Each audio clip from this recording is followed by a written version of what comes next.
Welcome, everyone, to the Wrestling Show. This is where we go over everything that happened in the world of wrestling this week. I'm Cav Manning from the Lingus Mafia podcast. I am joined by your number one source for all of your wrestling news. That's Mr. Billy Body. Hello. We had a fan write into us and say he enjoyed how we did the show last week, as in you did one review. I commented, and then vice versa. I did a review of another show, and you commented.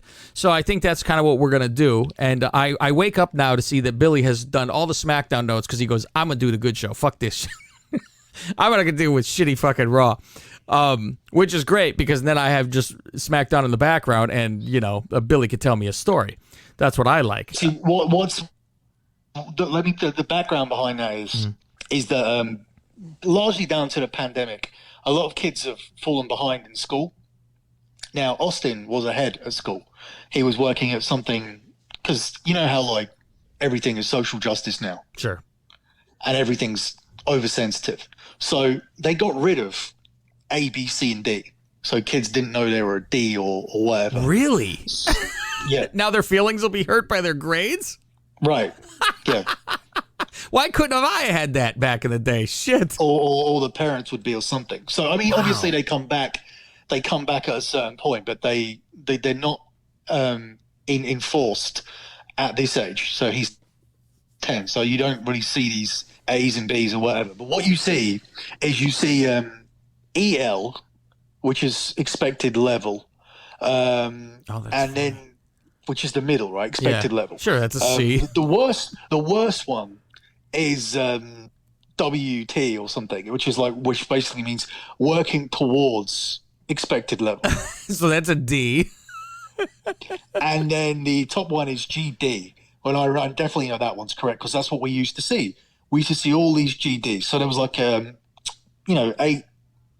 12 things there were, and he used to have 9 GDs and 3 normals, and we were like, oh, come on, we got to get these normals up to the GDs. What does GD stand for?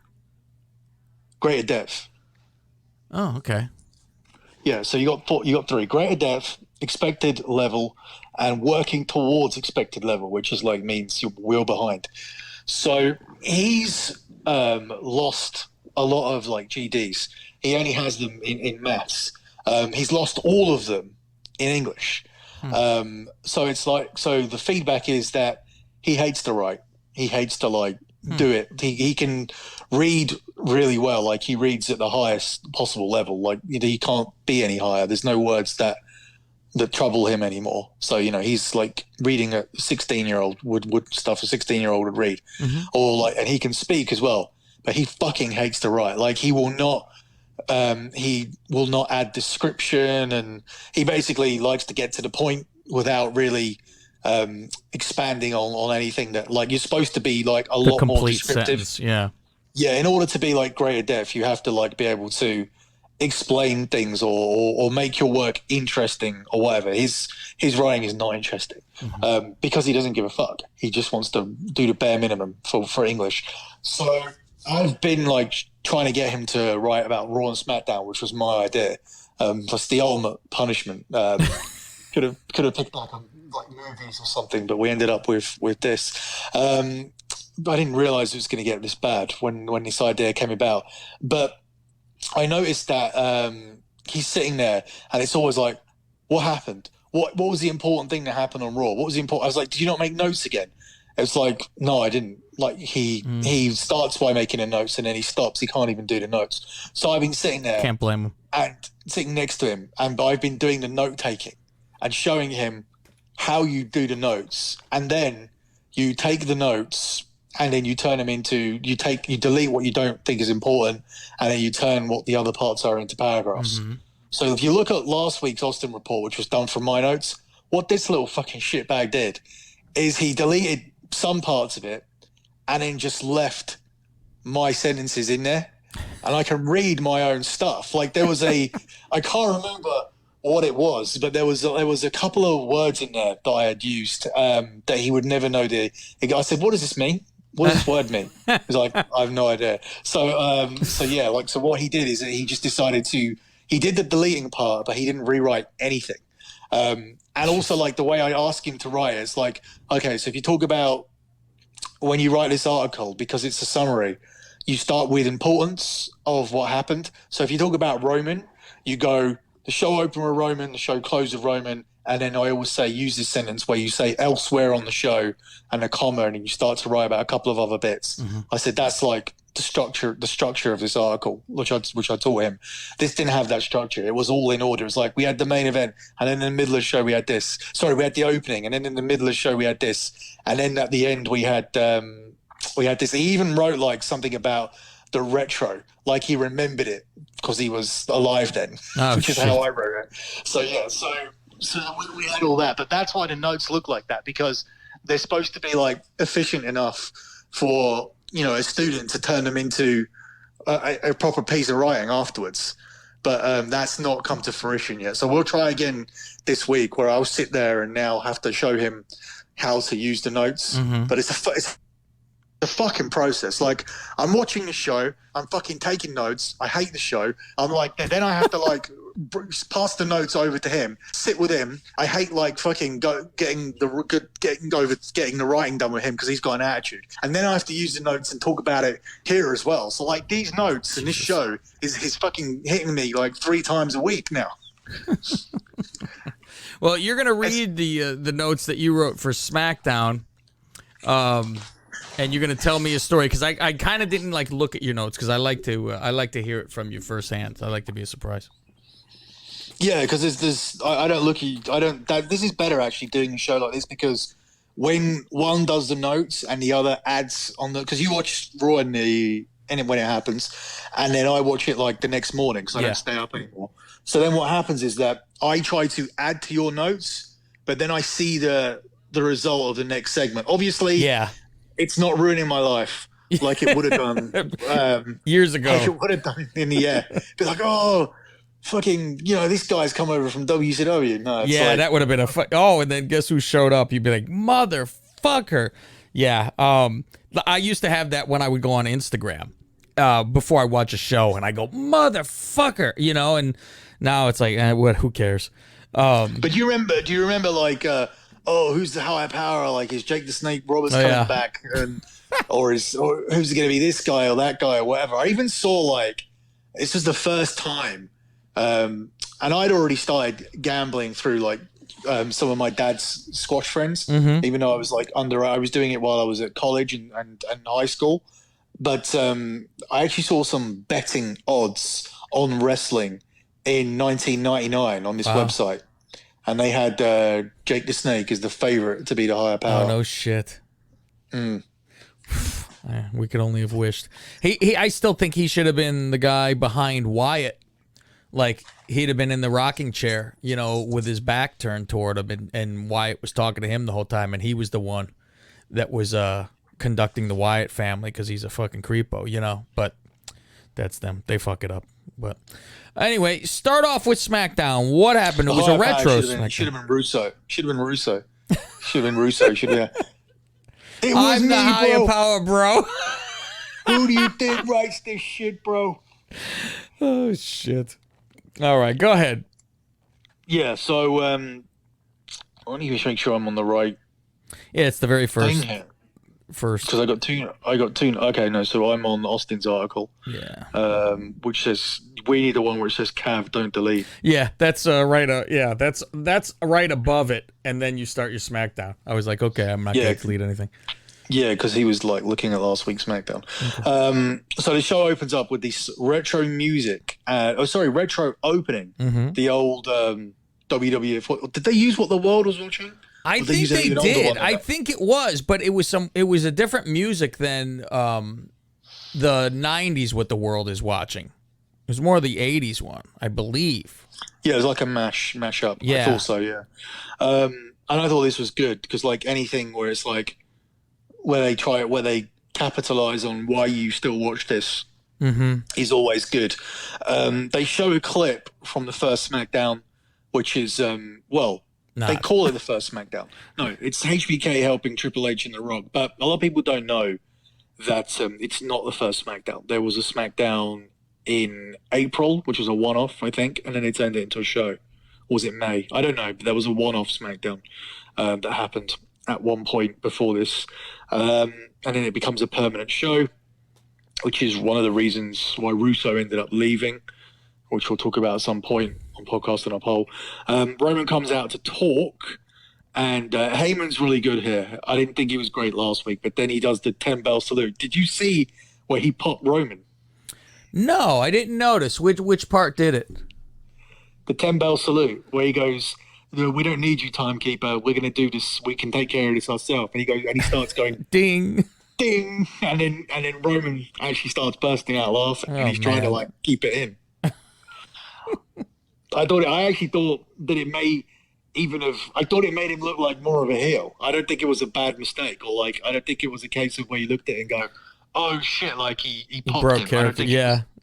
I don't think it was a big character break. I think it was fine that it happened. Yeah, more like they're just shitting on him. Yeah, like you're just laughing at it, like you're not being like you're being really disingenuous or something. Yeah. Though then Jimmy Uso comes down. My first thought is this a stupid way to bring him back, because you could have used him in a Roman match at Mania, or this is how you get out of the Cesaro thing at Backlash. But throughout the show, you see what they're doing, where they're saying he's not fully on board with Roman, which actually makes more sense, because for him just to come back, I have an issue.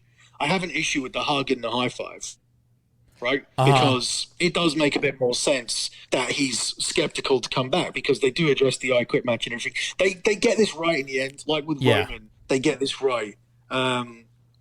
But initially it's a bit odd that he just comes straight back like that. I find it underwhelming, but what they're doing is a longer story arc.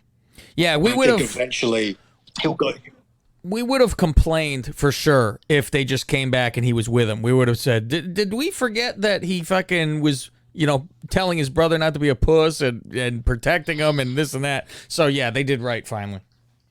Yeah, so I mean, they did do the high five and Roman bringing him back, and obviously, if you're really digging deep, you would assume that Jimmy and Roman had a phone call in the week, or Heyman and Jimmy had a phone call in the week.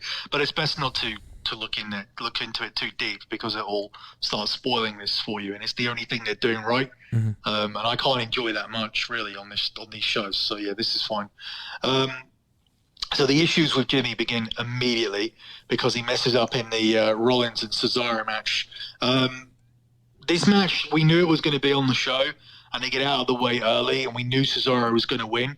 I just still don't see, when you're doing this like retro SmackDown, sorry, I would have preferred any kind of more retro related stuff on this than they actually did, as opposed to giving the match 2 ad breaks.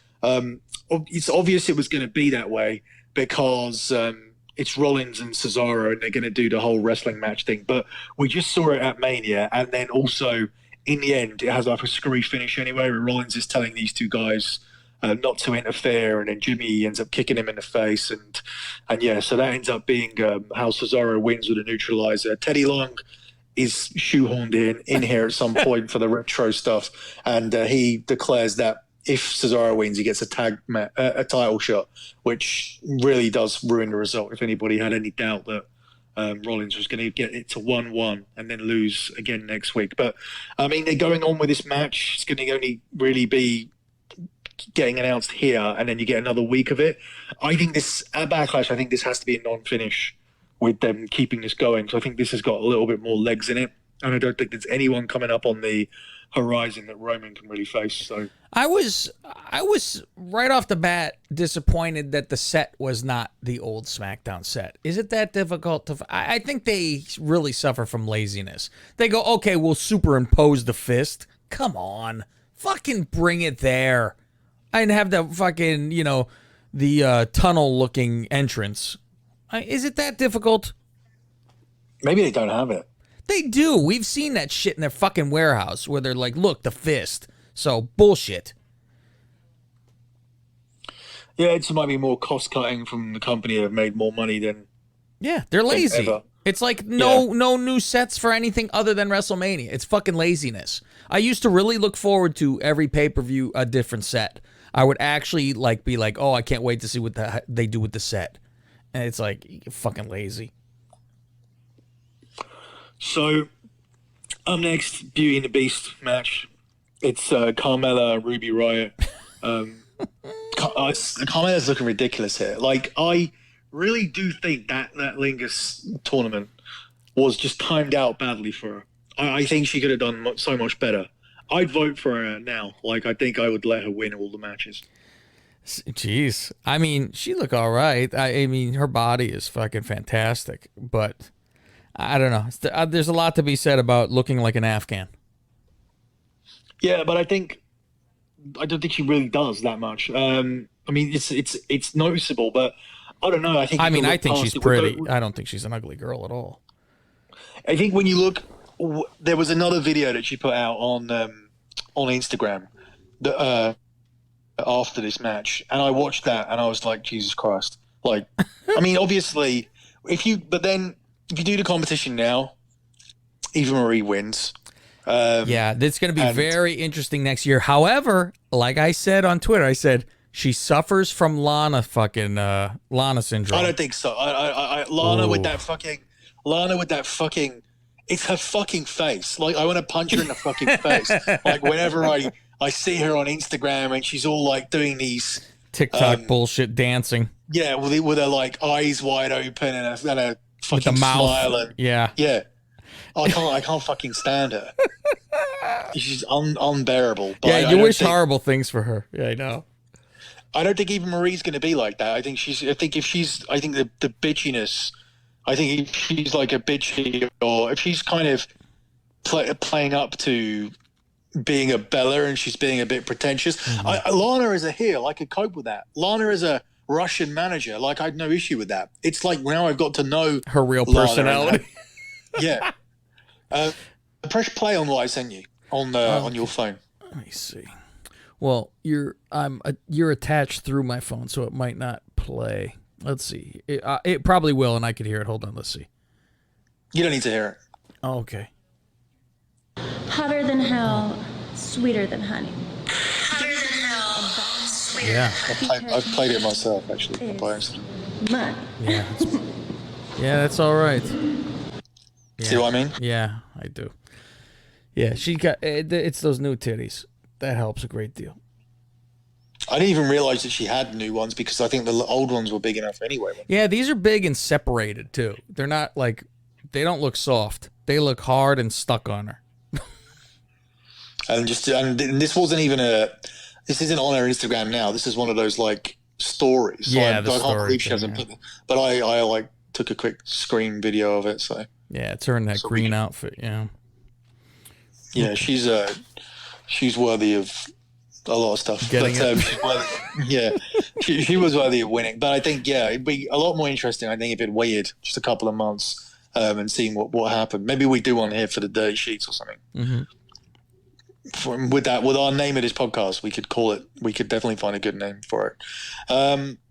So I think that Carmella, by coming back onto TV and getting this win, it's going to be the same kind of rinse repeat process where she gets built up and gets to beat like people like Ruby Riott and Liv, and then she'll get to Bianca and get fed to her like Bayley's going to be. I think that's what they're doing until Sasha comes back.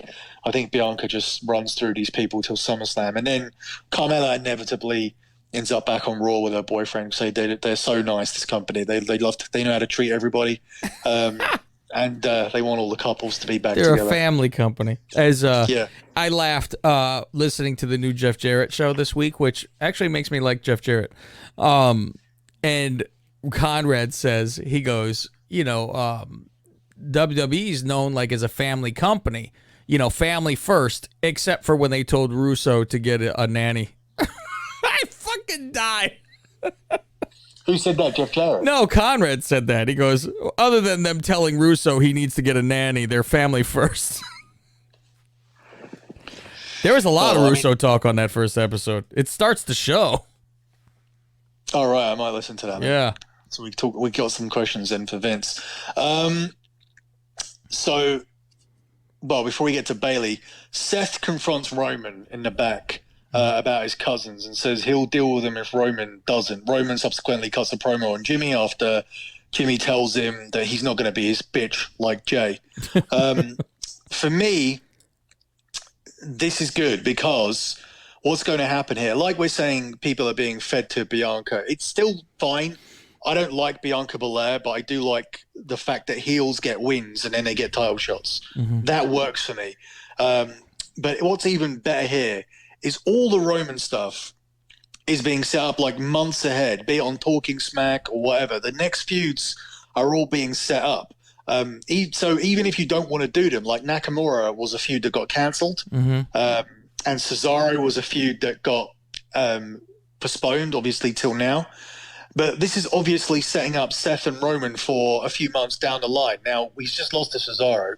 He's in no position to get that title shot now. But once Cesaro is done, Rollins can win whatever they do the usual ways, fatal four-ways, triple threats, beat the clocks, whatever. Rollins can get his title shot back. Or they can just simply do a whole thing where he does fall out with the Usos and beats both of them and gets to Roman. But the fact is that I'm telling you now, SummerSlam's going to be SummerSlam set up here with these two. I can't see him facing anybody else but Seth Rollins at SummerSlam. That's I would take that then. Part of me thinks they would keep the Usos like in a feud with each other, make one of the Usos a good guy, the other one a bad guy. But then I'm like, well, maybe you get the tag team titles to keep in the stable, I think that's what they're doing. I thought Mysterio and Dominic would be a bigger moment that you do when fans are back, but I think they're just going to give them the belts. They seem to be rushing that for Backlash, and then it seems like the Usos will get it off them. I mean, that's the only reason I can think. Last week you're seeing the Street Profits pinning them, and this week you're telling me that the match is announced for Dominic and Ray. I mean, you even have in the next or the later segment, you have Dominic pinning Ziggler, and that just means that that feud must be over.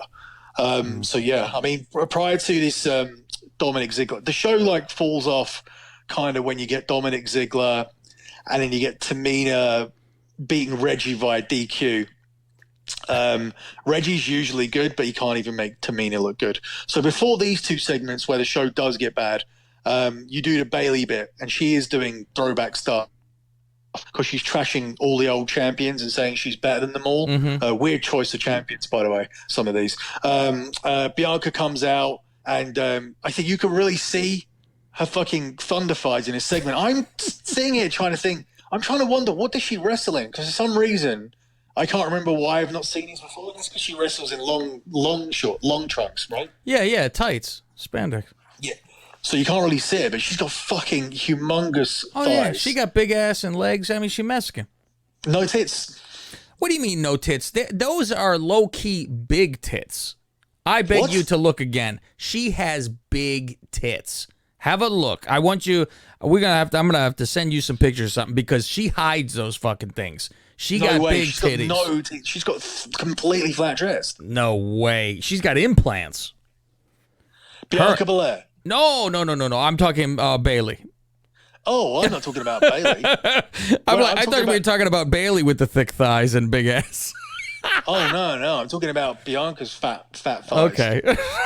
I'm like, oh my god! You don't realize she has big tits. You're like, what the fuck? Oh no! No, she's got. Oh my god! I was like, oh my god! You think Bianca Belair's got tits?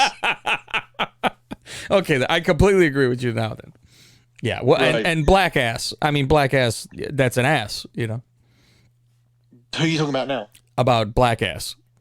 All right. Yeah. Black ass is a black ass. Very cool. Okay, so she's awful.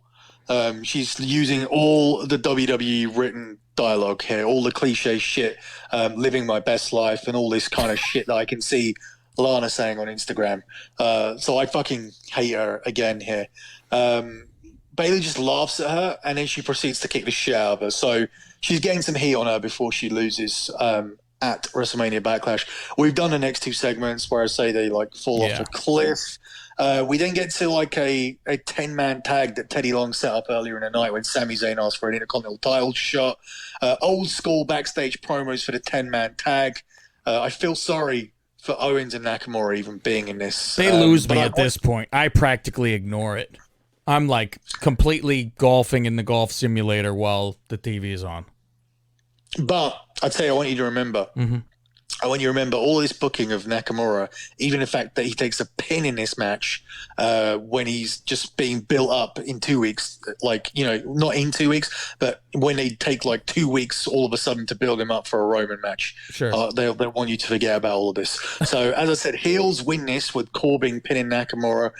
One thing I missed out was when they were doing the bit backstage, Apollo's talking about his team and their strengths. He ignores like Sammy, which I thought was quite good.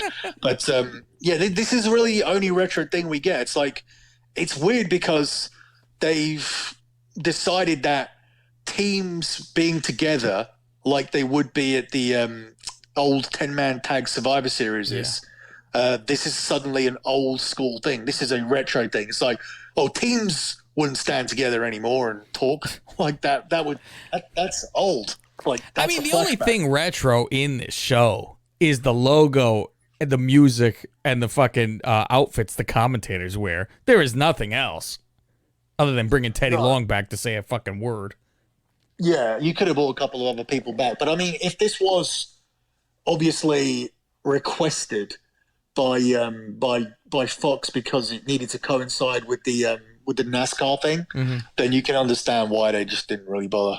Fucking NASCAR is making this happen. When I heard that, I was like, you've got to be fucking kidding me. They're like, NASCAR decided. I'm like, who the fuck NASCAR? Fuck off. I lost money in NASCAR this weekend. How could you even bet on fucking NASCAR? Because someone said they had like a sure thing, and it wasn't. And when someone says to me, I got a sure thing in NASCAR, I assume that they have a sure thing. If anybody says to me anything like, I got a fucking chess bet this weekend, or I've got a fucking bet on this on this horse or whatever, it's always like intrigues you. It's like, hold a minute, no one watches this. Because if someone says to me, I got a great bet in the NFL, it's like, you and every other fucking person in the world, right? But it's like, they come up to me with something that nobody cares about. If it's like hockey or NASCAR or something, I'm inclined to believe them. Because who the hell watches it, right? Right. I would think you're an expert if you watch this, right? So what happens? What happened with the horse got disqualified, right? But it was a long time later, so all the payouts already went through, I would assume. So the Kentucky Derby. Oh, I didn't bet on that, but you like that does fall into the category, though. Here's the problem: I got second place. I put money on the second place winner, so I should fucking win. Wait, when did it get disqualified? Like 2 days ago, they banned the fucking owner because when was the race? 2 Saturdays ago, not last Saturday, but the one before. That's over. Yeah, I'm like, well, what the fuck? I'm like, so I don't even know if they said disqualify the horse. I know the horse got suspended, so did the owner. But I'm like, it's not like the horse is asking for fucking drugs. They shot him up, But no, and gambling, that's done. Yeah, they already paid it out. So Roman closes the show here. They recap how Roman attacked Jimmy to get Jay to quit back at Hell in a Cell. I like it when they remember stuff. This is all good, as I said, apart from their hug and the high five with Roman and Jimmy. Obviously, Roman and Jimmy contacted. Roman and Heyman contacted Jimmy here because Jay was surprised by it. That's the only flaw here. Roman tells Jimmy to make his decision, and Jimmy starts walking away. Jay tries to stop him up the ramp, which is also good because it lets Cesaro attack him. Jay runs up in the ring. Cesaro attack. It's not like it's better because one man's out of the way, so he attacks one. Then the other one's dead, so the second one comes in and he attacks him. And then the third one comes in when Jimmy decides to save his brother, and he gets killed as well. So they don't actually get weak by getting killed because they got killed one at a time. Like Cesaro attacked one from behind, and then he had the upper ground. Is that the right phrase? The higher ground, yeah. Right. The higher ground. Close enough. And he was able to take all three of these out. So everybody looks fine here.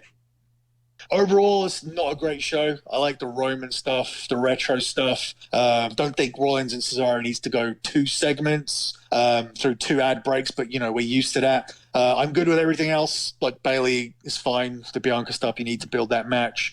I like seeing Carmella, obviously, and that only really leaves the two Roman segments. So the only parts I would obviously take away was Ziggler and Dominic and the Reggie and Tamina stuff. There's just the women's division is so fucking dead.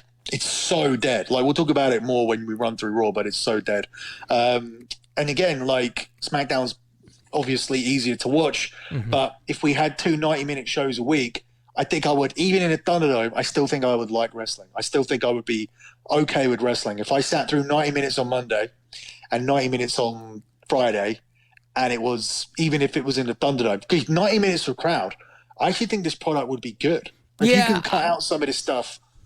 Yeah, because there's a lot of jobber matches and shit that you'd be like, well, we could skim all this out. And it's their greed. And they have to have fucking 3 fucking hours. Even some stories are creeping in, like Roman's in a story with Cesaro, and they're like in their story together. What else did I say Bianca's going on a title run on Raw, like Randy and Matt Riddle are in a team. The triple threat is what it is. Charlotte, I think, is a story on her own, like with Sonya, independent of the title. So yeah, I mean, there's some stuff, but it's the shit around the stuff. Guy asked on Twitter, what is the real story with Daniel Bryan? Is he really a free agent? Is he still locked up? What is going on? No, he's not. I don't think he's a free agent unless he's like overworked his date criteria. But even then, like, he has pending contacts with these people. Like, if he's worked his minimum amount of dates, which would be very hard to do, seeing as we've just come out of a pandemic. So I would think that he would still owe them dates, and have decided to have a break early. He would still be tied down to Total Bellas. He would still be tied down to Mattel with like action figures and all this kind of stuff. The image of Daniel Bryan as a whole would still be owned by them. So no, he's not like left yet. Like, he signed a contract in August 2018. I've never seen or heard of a 32-month contract. It's either like 1 or 3 or 5. And if he doesn't wrestle again, it doesn't mean that he was a free agent. They still own the name Daniel Bryan with his T-shirts and his images. There'll still be figures. Like, he'll still be on Total Bellas. I mean, he's tied in to that show.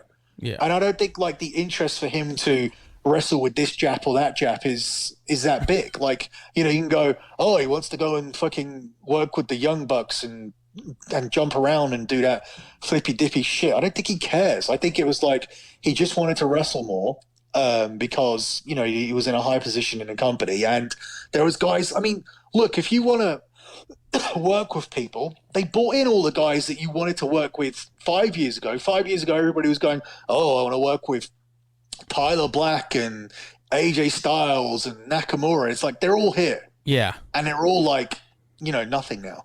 The WWE didn't do a good job with any of them, really, apart from, AJ and Rollins, obviously, they are what they are. They're established, like, stars. Neither of them are Cena, but they are, like, established stars. But the problem with that is that all of the matches that you wanted to see between AJ and Nakamura and Rollins and Bryan and that little quartet of people, you can't name one that happened on a big pay-per-view. You cannot name any match between those guys that happened on like a major pay-per-view that was good. Like, I know that AJ and Nakamura worked at WrestleMania, and I know that like Bryan and AJ had a program or whatever, but they never did any of this stuff right. They never did it like, oh, this is the dream match and we're going to give it a 3-month story. And, Bryan's big comeback story that they gave some time to was with The Miz. Yeah. All these other matches, it'd be like you go on Twitter and it'd be like, oh, this week on SmackDown, Daniel Bryan's facing Nakamura on this Friday. What? Like, they wasted everything. And yeah, some of these indie guys have been wasted, and also obviously a lot of these guys that came from NXT. I mean, Balor has gone back, and now they're talking about bringing him back up. Well, how do you think that's going to be any different? Like they didn't know how to use him, and he hates everybody that writes for the main two brands, and actually wants to earn less money on a fucking show that has half the viewers. Yeah. So through choice. So I think that says a lot. And when people are going, oh, when Adam Cole comes up, what's he going to do? He's fucking smaller than me. Way smaller than me. Way smaller. Yeah. So I don't know. Anyway, you can do Raw. All right. With Raw starts out with an intergender 6-person tag match. My girlfriend Mandy Rose, Dana Brooke, and Asuka versus Nia, Charlotte, and Shayna. Mandy Rose is awful, by the way. Like, she's fucking so awful. She's there like, how dare she doesn't know how to. She's got their new music is shit. Like that, it's got no like even their old music was bad, but it was better than this. And she comes in there and she's out of time with Dana, and she's doing this weird flexing with her muscles. It's like, well, the flexing shit is forced. It has to be. That's the worst. That drives me more crazy than anything else. But what's with the fucking botch with where she's like on Nia's shoulders and Nia just drops her. So she sells that she hits the fucking mat, and Nia's selling that she escaped. you know, I actually rewound this to see like if it felt like I did too. it felt like there'd been a botch and they went home early. Like there was like a feeling of like, oh, this match is not supposed to end when it ended. It seemed like everybody was almost confused by it, but I just think that's how bad the division is. Yeah, it was ugly. Alexa's on stage and she watches with the puppet. I guess she's gonna make her run soon to where she actually wrestles again. She hasn't wrestled in fucking. I mean, she had like a little pepper here and there, but she has not wrestled in quite a while, like normally. Oh, she's awful. I mean, if you were going to talk about how they were going to kill the Fiend, or how it would be like through overexposure, and they did a good job with. They killed him with the results. They killed him with the stuff which was the easiest to do. Now, and they did all the other part well, which was not overexposing him. She is so overexposed, and it's so like it's the case of what they thought the Fiend was, and in the most simplified way. And it's like, oh hey, I got a fucking good guy doll when I was a kid, and my good guy doll came to life and started talking to me. It's like, no. It wasn't Chucky, you fucking idiots. Bray Wyatt wasn't a dude that had 3 Chucky dolls that told him what to do. Like, that's not what it was. But they were like, oh, this story's better. Like, this makes more sense. Like, Child's Play's a great film. Like, we can do this and sell all the toys. I was thinking it was like Annabelle, too, with that Raggedy Ann doll. Right. But, I mean, the same principle is existent through all the cases. But it's like, she's fucking terrible. And she's on there on the stage and doing her laughing. So it's not her fault. Like she's trying to pull this off. She's doing what she's being told. Yeah. She's doing her version of the Mr. Rogers thing, but she's awful. I mean, you shit on Charlotte all the time, but is there anybody other than her that knows a character that comes out there, can act, wrestle, and speak, and belongs on TV? I mean when you come to speak, I go, well, okay, then Asuka's out because of the speaking. But otherwise, yeah, you're right. And speaking of Charlotte, what surgery was done? Because all Andrade goes, oh, it was only one surgery. And I guess they're talking about her tits.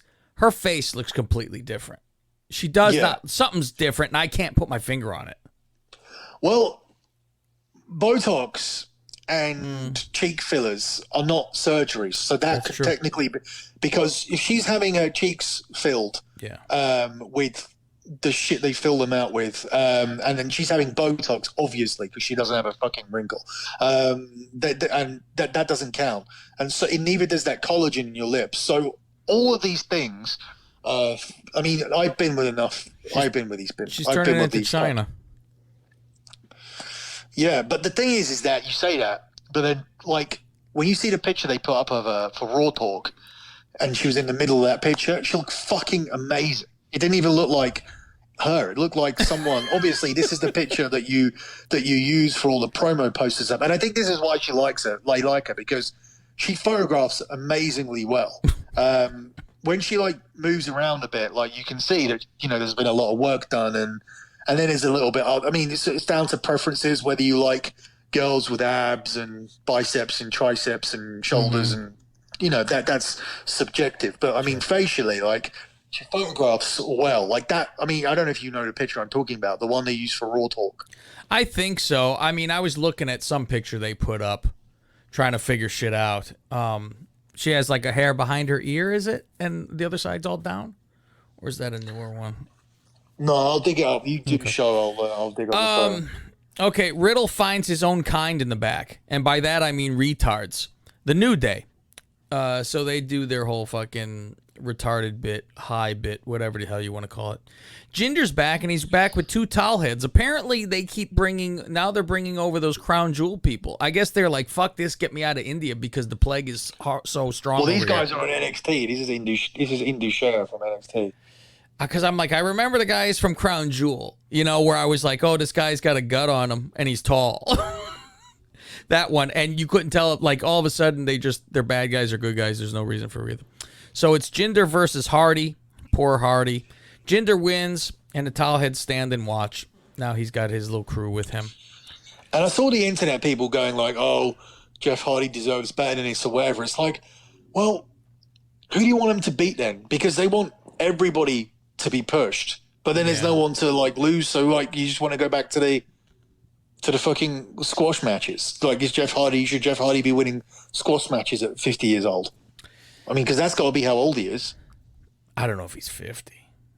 He's close to 50, though. Comedy time. He's got to be older than you. Oh, yeah. He's older. He is older than me. But I don't think by much. Have you seen Billy Gunn's body? Have you seen Billy Gunn's body at the moment, like, recently? Not within, I don't know, at least probably a year. But he was in great fucking shape last I saw him. Yeah, do you know how old he is? Oh, boy. What, 55? Yeah, he's 57. Wow. Yeah, I mean, some people are just rats, gym rats, and they're like, I mean, I think Hogan, for as old as he is, and I mean, obviously at 70 years old, your fucking skin's not going to be fucking tight. But I think Hogan looks fucking great. I think he looks fantastic for, what he is for age and all that kind of shit. So there's a couple of pictures I sent you of Charlotte on what the photos they're using. Okay. Oh, yeah. Yeah, the one behind the ear was the one I was talking about before, but it's so funny. I mean, it's her. Like, it's not like it's her. Photoshopped It's her to death, and shot a different way for sure. Yeah. All right. Let's see. It's the comedy time. Like I said, it's Elias and Gunner and AJ and Edwards James Almost, and Almost squeezes a fucking tomato, and he barely can squeeze this tomato, and it was cut up for him. I go, how come he hasn't? I go, was this a non-ripe tomato? He couldn't crush it. It's non-ripe tomato, but the gimmick is they're rotten tomatoes. So, and he had to cut it up like it was gonna fucking squish. I'm like, it's like cutting your T-shirt so you can tear it off. Surely, right? You know you're doing the rotten tomato thing, right? How fucking difficult is it to buy a tomato this week, right? Yeah. Let it sit. Put it somewhere, and come back. You're in the same building and be like, oh yeah, those tomatoes we bought last week, they are now rotten, like we're telling people. Let it sit in the sun, all that shit. What? I mean, wow. I can't even. How am I sitting here explaining how, I don't know why you care. How a tomato rots? And the thing is that wouldn't you at least, if you just thought of it on the day, wouldn't you be like, tapping these tomatoes into the wall to like bruise them up, to like, because that will like, make them soft. Like a banana. Yeah. Well, yeah.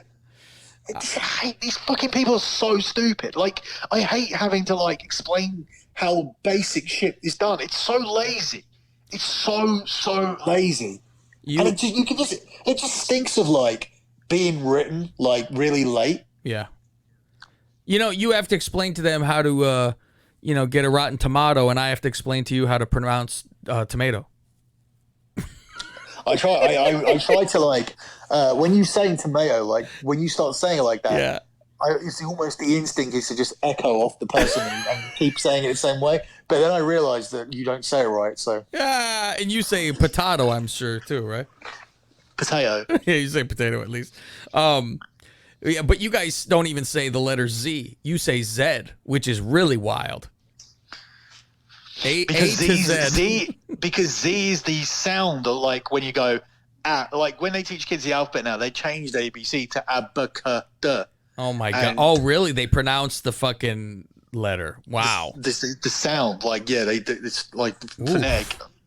So, yeah, I mean, Z would be the sound, so It's not Z either. So, yeah, I don't know where Z is or where it comes from. Wow. But, like, do you say A to Z, or do you say A to Z? You don't say A to Z? No, we say A to Z. What about, like, so when you get a book that tells you, like, where all the roads are, like, you know, before we had satellite sat-navs, was that called an A to Z? Or an A to Z? We didn't have any. Nothing's called that. We have something called an atlas.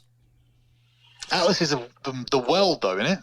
I think so. But there. What is the fucking? Oh God, there's a fucking something. What the hell is a map called?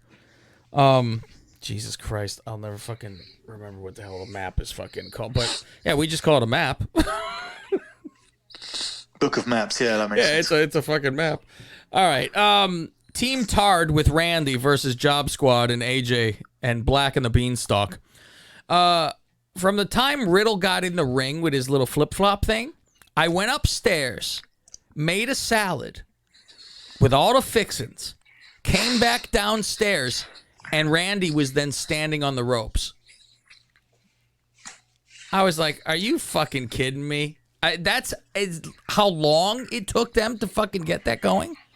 That's fucking a long time. Riddle was there doing, like, the whole clapping and pointing at Randy when the top rope for a bit, but I didn't realize it. I mean, I knew it took like 3 minutes or so. Wow. Yeah, it was way long because I mean, once Riddle got in the ring, it was commercial too.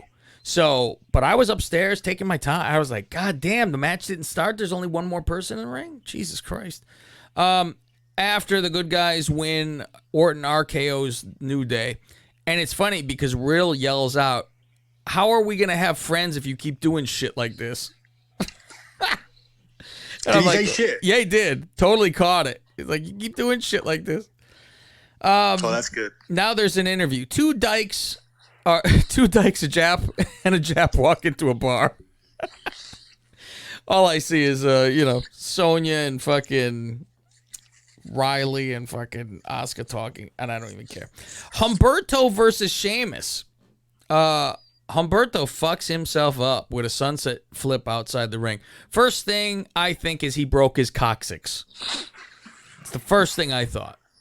They haven't said anything, apparently. He hasn't actually done anything, I don't think. Other than just to keep having, at least he's been involved. No, I mean, in his injury, I don't think he's done anything. I think it was a stinger or something that gets just a tweak. Better. It was weird because did you see how his legs laid when he was laying on the ground? His feet were sideways, like completely sideways. I can't do that with my feet. I couldn't do it if I tried. His feet just naturally, completely fucking went sideways. But he was, he was signaling he was not good. He was not good at all. So, did you see Meltzer's report on this? No, I never see. He said Meltzer has info about the Carrillo and Sheamus finish, and and the story was this was not the finish that they planned. Oh my God, really? And this is legitimately what the story was, and legitimately what the dirt sheets put out. Well, WWE Trash Bag wrote me and said he's fine. So, I don't know. We'll see if the Trash Bag is right. Okay. Humberto, we got that one. Why the fuck is Lucha House Party having a promo package for being Lucha Lit? I don't know, and I don't care. Evolution, she gets a couple promos, and I say there's no way she's a good guy. She's laying it on thick, and I don't know why she's standing on a car. I have no idea what this has to do with anything, but she's like, I want to be a role model. I want people to look up to me and accomplish. I think this is going to turn into, you're all lazy. That's why you can't accomplish your goals because you're not as good looking as me. I think this is what this is coming to. Well, you know what? They'll tell you because it won't be an organic reaction because whatever button they choose to press on that fucking Thunderdome crowd, they'll tell you what they want you to think she is anyways. I was wondering, do you think that is a smarter move to have her out there? It probably is, to have her out there with fake crowd or real crowd, because like get her feet under her first, maybe, you know, because they don't want her to just get shit on immediately, maybe. Garza and Gulak talk in the back while a bug crawls all over Garza's face. And I can't hear a word they say because that is all I am paying attention to is this bug crawling across his face. Did you notice this? It comes out of the flower and it's crawling on his face the whole time. I didn't. This would have been more interesting. It's like Mike Pence. I'm like, what the fuck? It's crawling on his face and his beard. Oh, man. I tell you, right, at this point last week, I defended like the show where he did the kick in the arse with the rose. Yeah. That was original. I love that. They're evolving like the Orton and Matt Riddle thing. Mm-hmm. I don't particularly like the main event program at the top, but obviously, I mean, I'm fine with the guys that are involved with it, and you know, Charlotte gets added to the match with Sonya. There was like Eva evolution, or in terms of these storylines, like no pun intended. Yeah. And then obviously Eva Marie debuts. Last week felt like a show where, you know, it wasn't great, but like it felt like they were doing stuff. This was that show after that show where something happens where it was like, oh, we're just going to like do very, very little to keep this shit going. Yeah. And this is a show where it's one of those where it's like, it's not the go home. It's the go home show where like, you know, you should be like heading towards like the pay-per-view, but it's like actually we don't have anything else to add to these matches, like because some of these stories that we've got here on Raw don't actually culminate at pay-per-view, like nothing with the tag belts or Orton or Riddle or anything other than the main event, and then also the women's match. So it's all filler. It's like this show was annoying to them to write it, so they were just like, how are we, the attitude must have been when they sat down, how are we going to get through today?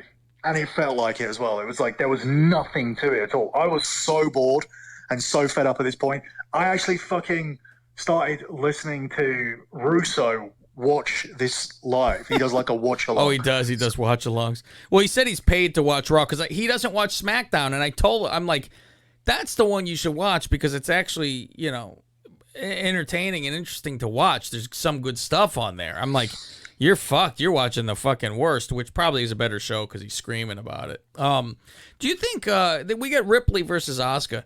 I think Ripley's a poser. What do you think? I don't believe she's some fucking rocker broad like this.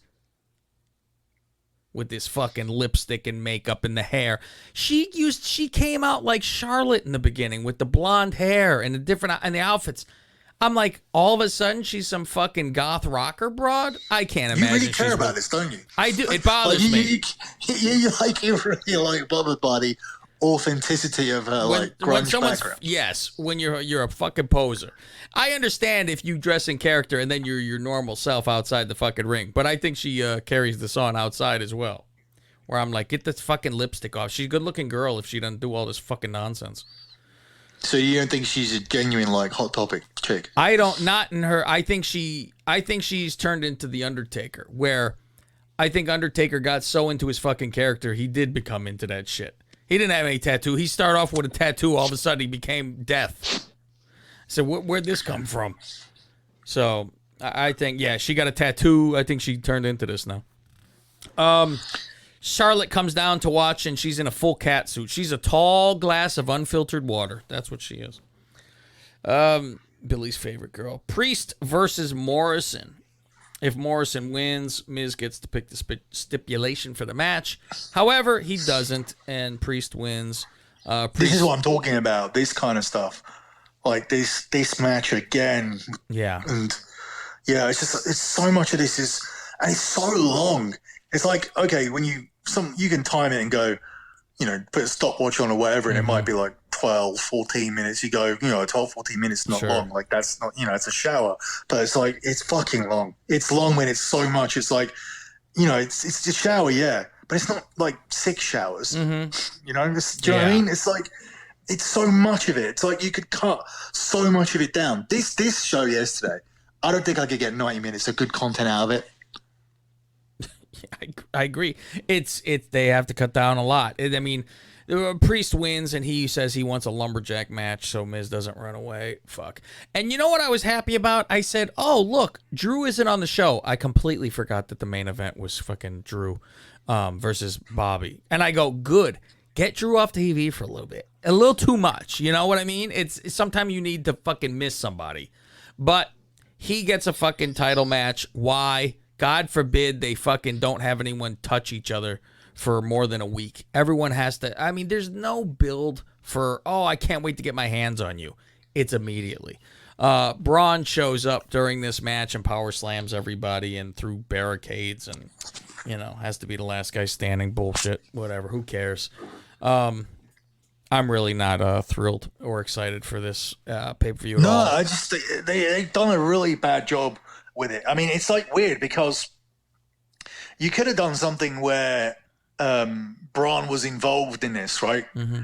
And like, it would have been better if you'd built towards, you really had the issue between Lashley and Braun. With Drew and Braun were involved with Retribution. Mm-hmm. So, who haven't been on TV, by the way, for the last 2 weeks. Yeah. So yeah, they've forgotten. They don't know what to do with them. All of a sudden, they weren't even in that tag match tonight. They didn't, they couldn't be on any of the teams. But the fact is that if you just, had the issue between Braun and Drew, and then had just Lashley cost Braun the match, mm-hmm. and they turn around and Braun was like, "Oh, I want the next title shot because I beat Drew McIntyre or whatever," and then they put him in the ring with Lashley, and somehow they found a way for Lashley to lose or whatever to Braun, and then you do the pay-per-view and it is Drew versus Lashley, and then Braun could just come out and destroy them both at the pay-per-view. That could still be a finish. Like, I understand that people would complain about it, but it doesn't matter because it's you've shortened everything down to the fact where you've given away everything that you can do, rather than doing a DQ at a pay-per-view, which people would complain about because you gave him a DQ finish. But you can do another match between Drew and Lashley later on because the match is finished in a DQ.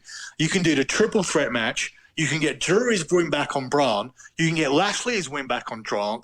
Braun's got a one-on-one win over Lashley, so he's owed a title shot. Drew wants his revenge because he got beaten. You can shove a triple threat in between that, and then once they've all beaten Braun and gone back and done the triple threat and everything, then Lashley can get back to Drew.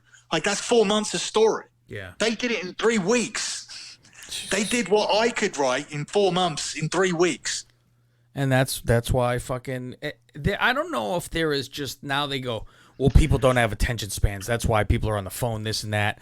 But if let me tell you what you're gonna let me tell you what you're gonna discover in on Podcast and a Poll, right? Mm-hmm. There's a period where I believe, God, I can't remember exactly because the statistic is not coming to me right now. But I think it was, sounds really bad radio now or radio podcasting now because I can't remember the exact period. But I think it was in 98, from 98 to 2000, I believe, until Angle broke the sequence, right? Kane, Mankind, Undertaker, Triple H, The Rock, and Stone Cold Steve Austin main evented every single pay-per-view. 2 of those 6 people main evented every single pay-per-view from 98 to 2000 until Kurt Angle broke the sequence. And I can't remember when he broke it. I think it was when he beat The Rock. No, because the other 2 are still in it. But yeah, I mean, and I think if you took that even longer, one of those 6 were in the main event of every pay-per-view. Then I think it stretches out to about 4 years before the sequence is broken, where none of those people are in a main event. But there's a period where it's those guys versus each other constantly for like a couple of years. Then Kurt gets involved. He breaks that, but he still does it versus The Rock. But then there's like no pay-per-view for about 4 years that doesn't have one of those guys in it. Wow. But the thing is that were you bored? No, not at all. Right. That story. I mean, look at 98 is from Austin Michaels. It's then Austin Mankind twice, Austin Kane, Austin and Undertaker against Kane and Mankind, I believe. Austin Undertaker, Austin Kane Undertaker, Kane Undertaker. Then you have that Survivor Series tournament. Rock gets involved. Rock Mankind again. Rock Mankind again. Rock Austin, Jesus. Rock Austin, Rock Austin. Where are we up to? So Austin's a champion. Austin Undertaker over the edge. Undertaker Rock. Rock Undertaker again.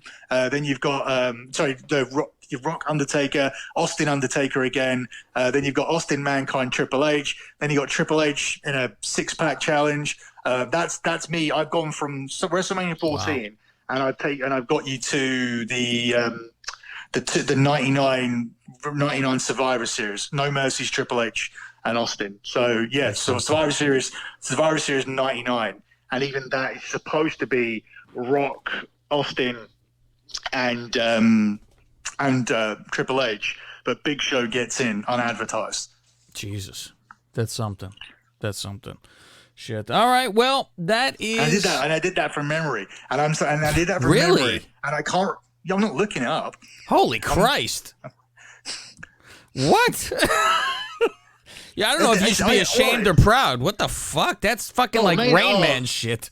Oh, main events. Oh, I wish I could do that in camera because I'm not looking at anything. I'm on my phone. But the fact is that main events are easy to me. Like you asked me, main events from a time where I was fully engaged. Like even now. Oh, dude, we're gonna have something next week. I'm gonna set something up. We're gonna have a little game show, and it'll be from the good old days stuff. And I'll name a pay-per-view. So study up. I'll name a pay-per-view, and you'll tell me a main event. And you'll tell me as much of the card as possible. Oh, that's hard. But well, what else? Anything else you remember on there? I don't expect you to fucking name the card, but main event for sure.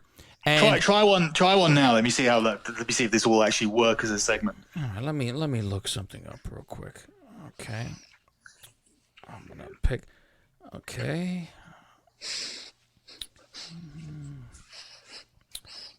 How far back? How many years? Like, what years do you want to do between? Oh, my preference is 90s and 90s and early 2000s. Okay. But I mean, anything. I don't care. I can do it. Okay. I can do any pay-per-view. Okay. I just typed in something. Let's see. All right. Let me see what this is. Okay. Armageddon 1999. Oh, Triple H and Vince. Let me see. Yeah, it's Triple H and Vince. That's disgusting. Okay, here we go. Big Show and Bossman, right? I don't know. What are you talking about? I haven't Big Show Bossman is the title match. After he dig up his mum and stuff in the grave. Wow. Over the Edge 99. Oh, Undertaker Austin. Owen Hart dies. That's where he dies in 99, yeah. Okay, see, we got a good show then for next week. Don't worry, but we will get into it. And my phone's about to die, so it's perfect timing. Yeah, something to look forward to next week. I'm going to have trivia for Billy. We might just barely gloss over wrestling because I'd much rather do this. Well, actually, next week we'll have WrestleMania Backlash to cover. Yes, that's true. That's how they do it. He's going to WrestleMania. 1, 2, Backlash. 3. Backlash. Unbelievable. I don't know who thought honestly, it's like a child is telling me how dumb it is, and I'm just like, I know. We say this stuff on our show. He doesn't listen to our show. But yeah, of course. But yeah. I mean, but he's telling me you should speak about how dumb this is on your show. It's like, yeah, thanks, Dad. He's telling me what to say on here. Jesus. All right, it is time to go. We will be here next week for some fun trivia and maybe a little bit of wrestling, but the trivia will be the better part. For Mr. Billy Body, I'm Cav Manning, and we'll see you next time. My name is Derek Montilla, occasionally known as a big-ass piece of shit.